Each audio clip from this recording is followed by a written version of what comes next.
I can't come now, Mom. Brielle's at yoga, and Bruno needs his walk.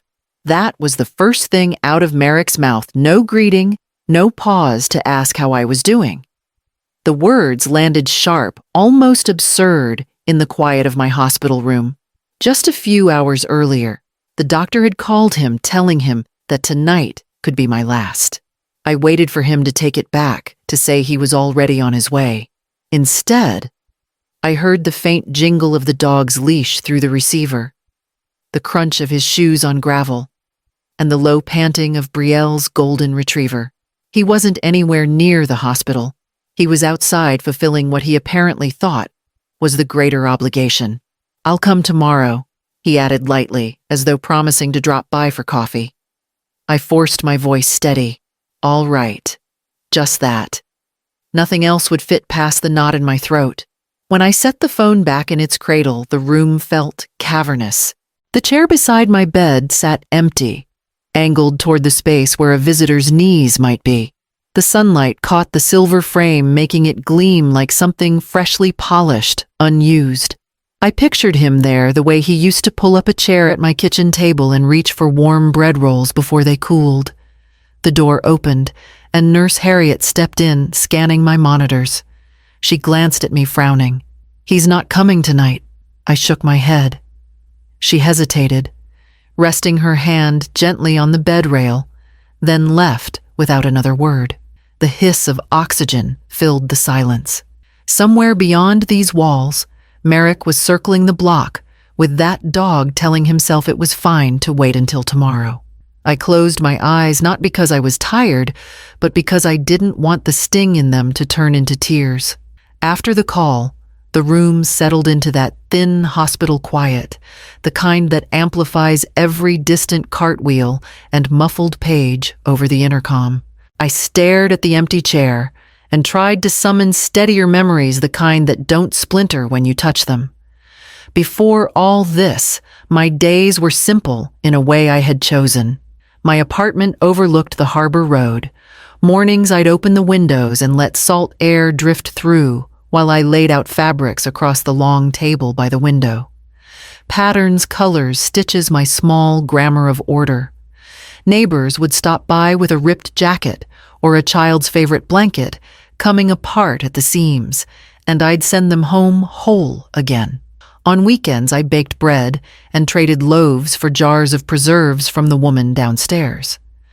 The building had its own heartbeat. I learned to keep time with it. Raising Merrick alone had been a different kind of rhythm. After his father's accident, the town turned quiet around us. I picked up extra hours at the mill, then side work, mending workwear for men who didn't ask many questions. I sold a ring I had promised myself I'd keep just to cover his first semester deposit. When he brought home good news, I put it on the fridge and told him it was only the first step.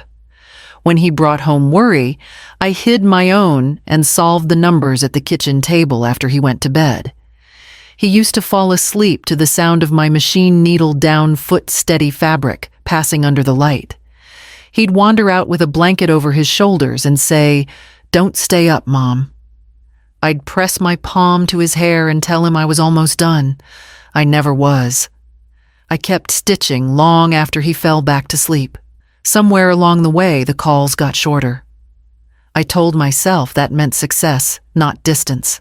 When he married Brielle, I learned new vocabulary, training schedules, client dinners, the way a dog's routine could structure two people's lives. I nodded along and tried to keep pace. The hallway lights dimmed outside my door, slipping from white to a softer glow. I shifted on the pillow and listened for footsteps, counting the seconds between them, as if I could sew them together into something that would finally reach my room. I woke to the sterile beeping of machines and the low hum of the hospital corridor beyond my door. My chest still ached from the infection, but the air here was warm and clean. I'd been here 3 days, and not once had I seen my son walk through that door. Instead, yesterday morning, a nurse told me he had called. He said he couldn't come, she explained hesitantly, because his wife needed him to take her dog for a walk.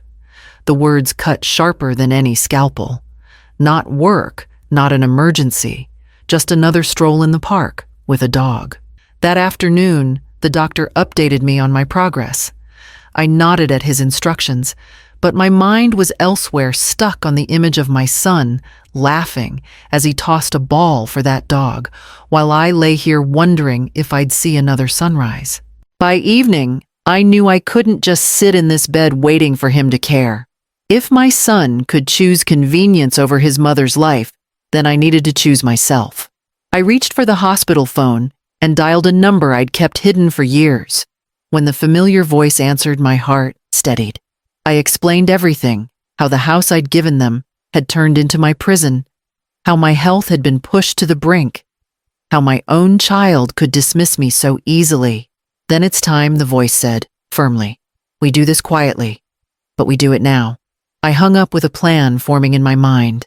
I wouldn't confront him here, not while I was hooked to IV lines and surrounded by witnesses. No, I'd leave my message in a way he couldn't ignore. I picked up a pen and began writing the letter that would wait for him in the nurse's keeping. Sealed until I was gone from this place, I kept the letter short. There was no sense dressing it in sentiment or apology. The words were plain, written in my steadier hand. I survived, but you lost me. Don't look for me. I read it twice, folded it into thirds, and slid it into an envelope without a name. Nurse Harriet stopped by just after dawn to check my vitals. She noticed the envelope resting on the table. For him, I said, simply nodding toward it. If he comes here, give it to him. Her eyes searched mine as if weighing whether she should ask why. But she just nodded, tucking the envelope into her uniform pocket. I'll keep it safe. The rest of the day passed in quiet motions. A volunteer brought in a stack of paperbacks, and I flipped through them without really seeing the words. My mind kept circling the same thought. Once I left this room, I wouldn't be returning to the life I had before. I would make sure of that. By mid-afternoon, the doctor came in with my discharge papers. You've made good progress, he said. You're strong enough to continue recovery at home. I smiled faintly at the word home. In my mind, the apartment I once shared with Merrick's father still held that meaning. What waited for me now under Merrick's roof was just a place where I had been tolerated. I asked Harriet if she could arrange a cab. No fanfare, no calls to announce my departure. She understood, making the arrangements quietly, even bringing me a plain tote bag for my things. When the orderly wheeled me toward the front doors, the air outside felt sharp and new. I breathed it in as if it were the first honest thing I'd had in weeks. The cab pulled up, and Harriet gave a small wave from the entrance, her hand brushing the pocket where my letter rested. I didn't look back once as the city blurred past the window. My destination was already decided, though no one, not even Merrick, would know where it was. The cab turned toward the quieter roads, and I felt the weight in my chest begin to shift. The cab dropped me at the edge of a quiet street, where the air smelled faintly of fresh bread from a bakery a few doors down. I stepped onto the sidewalk, gripping the handle of my tote, and made my way toward the low brick building with a painted sign that read, St. Agnes Children's Home. Inside, the sound of laughter spilled down the hallway, bright, unfiltered, the kind that wrapped around you before you knew it was there. Sister Colleen emerged from an office, her silver hair pulled back neatly, her eyes wide in surprise. Well, I'll be, she said, walking toward me with open arms. I didn't think you'd take me up on that offer. I'm here, I replied simply. And I can work. Sewing, cooking, whatever you need. She studied me for a long moment, as if sensing there was more to the story. But she didn't press. We can always use a pair of steady hands, she said, leading me toward a sunlit room where half a dozen children were hunched over construction paper and crayons. A small boy looked up from his drawing and grinned the kind of smile that made something inside me unclench. Another tugged at my sleeve, holding up a stuffed rabbit missing one ear. I took it gently from his hands. I can fix that, I promised. By evening, I'd mended 3 toys, stirred a pot of vegetable stew, and listened to a girl with braids tell me in great detail how she planned to become an astronaut. It was the first time in months that I felt needed without being an afterthought. Sister Colleen showed me to a small room upstairs, a narrow bed, a dresser, and a window that looked out over the courtyard. "It's not much," she said. "It's more than enough," I answered, setting my tote down on the bed. That night, as the building settled into its nighttime hush, I lay awake, not from worry, but from a strange, quiet relief. I had walked away from the life I knew, and in doing so, I'd stepped into one I hadn't realized I was still allowed to have. Morning would bring the sound of small feet on the stairs, and I intended to be there to meet them. The morning routine at St. Agnes settled into me faster than I expected. By sunrise, the kitchen was already warm with the smell of oatmeal and cinnamon, the chatter of children carrying down the hall. I tied an apron around my waist and began ladling bowls, listening to the easy rhythm of spoons and laughter. It was during cleanup, as I was stacking bowls to dry, that Sister Colleen came in with the local paper tucked under her arm. She set it on the counter beside me, the front page facing up. There above the fold was a headline in bold: "Local volunteer breathes new life into orphanage's workshop." I froze my hand still on the dish rag. Below the headline was a photograph taken yesterday afternoon, apparently without my noticing. I was seated at the long wooden table, 3 children crowded close, as I helped one of them thread a needle. The boy with the one-eared rabbit was smiling at me like I'd just given him the moon. "You've made an impression," Sister Colleen said, her voice both warm and amused. "The reporter dropped by for a quick tour, and the kids insisted you were the best part of their day." I brushed my fingers over the edge of the paper. It had been years since my name appeared in print for anything other than a billing statement or an address change. This was different. By lunchtime, a few neighbors had stopped by with bags of fabric scraps, buttons, and spools of thread. "Saw you in the paper," one of them said with a wink. "Figured you could put these to good use." That evening, after the children had gone to bed, I sat in the quiet workshop, sorting through the donations. Each piece felt like a small vote of confidence, a reminder that I had value here that no one could dismiss. As I worked, I didn't hear the footsteps in the hall until Sister Colleen appeared in the doorway again, this time holding a cordless phone toward me. "There's someone asking for you," she said, her expression unreadable. I wiped my hands on my apron and reached for it, bracing myself for the voice on the other end. The line crackled faintly before his voice came through, uncertain, almost boyish, though I knew better than to think it was softness. "Mom, it's me." I didn't answer right away.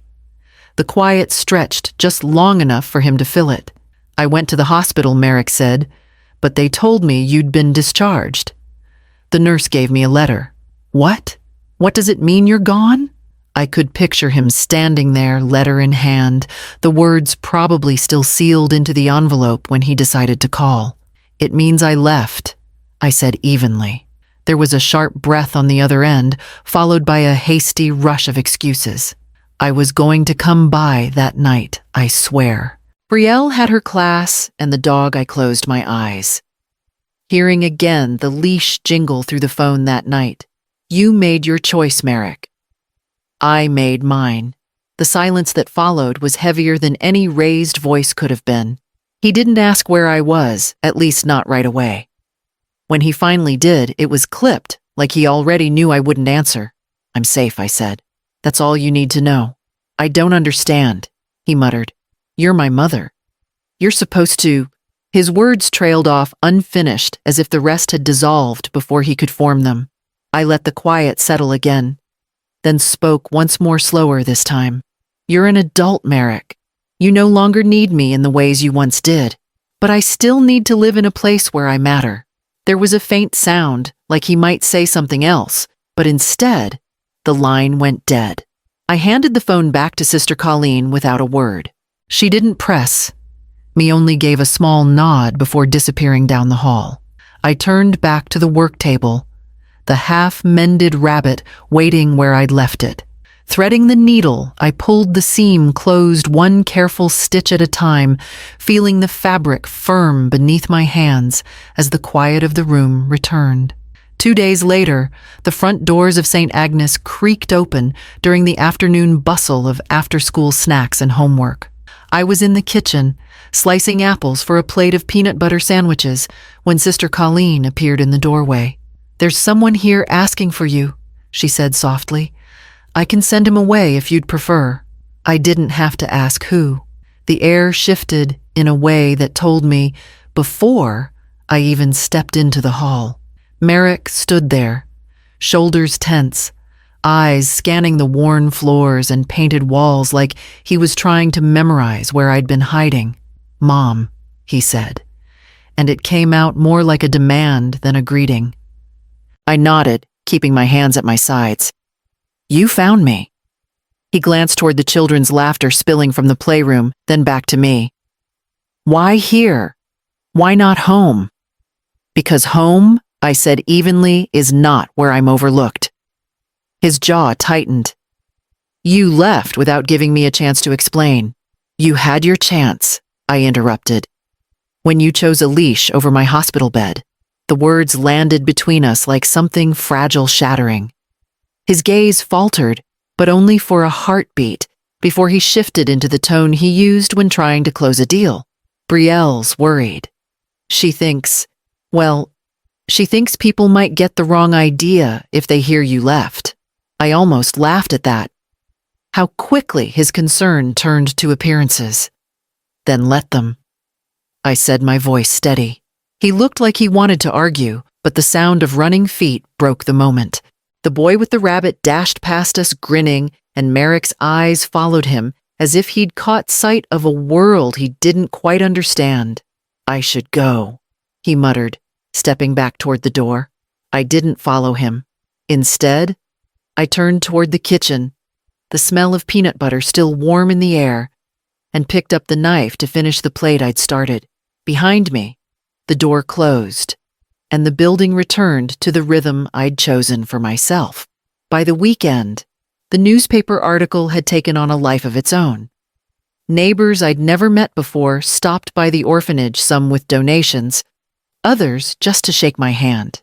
Boxes of books, bags of winter coats, and jars of homemade jam began filling the small storage room until we could barely close the door. Sister Colleen said it was the most attention St. Agnes had received in years. "You've given people a reason to notice," she told me, her eyes warm with gratitude.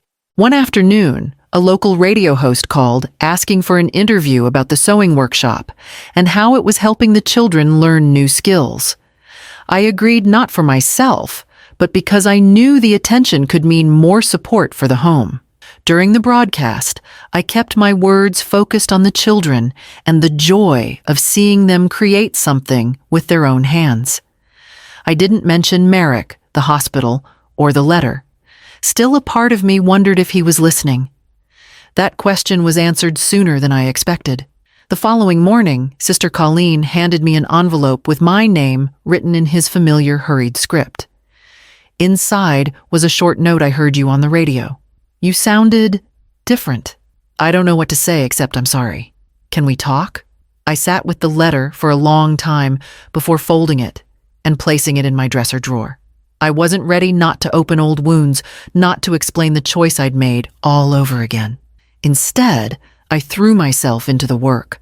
That day, we finished a set of hand-sewn quilts for the children's beds, each one stitched with their names in bright thread. The laughter when they saw them was more than enough to fill the quiet spaces his letter had left. As the children drifted off to sleep that night, the quilts pulled snug around them. I stood in the doorway of the dormitory feeling the deep, steady rhythm of belonging. Down the hall, I could hear the faint ring of the front phone, its sound carrying through the stillness of the building. Sister Colleen appeared in the doorway, motioning for me to come. The phone was still in her hand when I reached her, its cord curled loosely between her fingers. "It's him again," she said quietly. I took the receiver, pressing it to my ear. "Merrick." This time his voice was calmer, stripped of the defensiveness I'd heard before.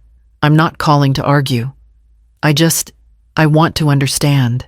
I leaned against the wall, the cool plaster steadying me. Understand what? How you can just walk away, he said.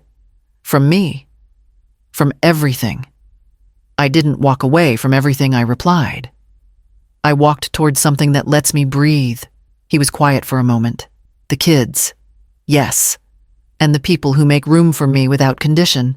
There was another pause, longer this time, before he spoke again. Brielle doesn't get it. She thinks you're making a point, but I can hear it in your voice you're not coming back. I'm not, I said simply. A sigh moved across the line, not angry, just resigned. Then, I hope you're happy. I am, I told him, and I meant it, and I hope someday you can be too. We said goodbye without ceremony. I set the phone back in its cradle, feeling the finality settle like a quiet door closing. Later that week, the radio host returned this time with a photographer from a larger paper. The feature ran under the headline, "Volunteer Revives Spirit of Local Orphanage," and the photo captured a moment of me laughing with 3 children, fabric spread across the table. Letters began arriving from strangers, some offering support, others sharing their own stories of starting over. Each one felt like a thread in a quilt I hadn't known I was stitching. One evening, as I sat in the workshop, helping the boy with the rabbit sew on a new button for its eye, I realized this was the family I hadn't expected to find. Not the one bound by obligation, but the one chosen in the small, steady acts of showing up. And I intended to keep showing up every single day.